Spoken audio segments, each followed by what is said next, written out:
ඔයාලට මතක නම් මම මේ 2024 ආපු ජනවාරි පෙබරවාරි වල වගේ මම ඔයාලට වීඩියෝ එකක් ගෙනාවා.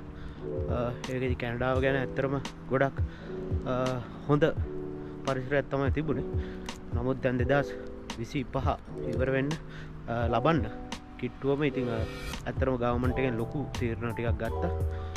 ඉතින් විශේෂයෙන්ම LMI ඔයාලා දන්නවා ලේබර් මාකට් ඉම්පැක්ට් කියන කැටගරි එක යටතේ එන අයට ඒ ලැබෙන ස්කෝස් ප්‍රමාණ සෑහෙන්න අඩු කරා. ඉතින් PR පාත් එක ගොඩක් අමාරුණ.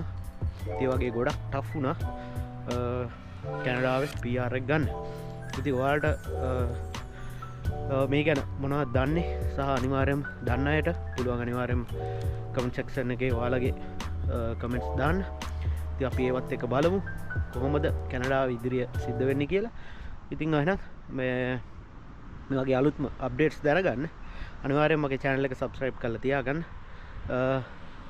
කැනඩාවේ මේ වගේ මොනවද වෙන්නේ කියලා අපි කතා කරමු.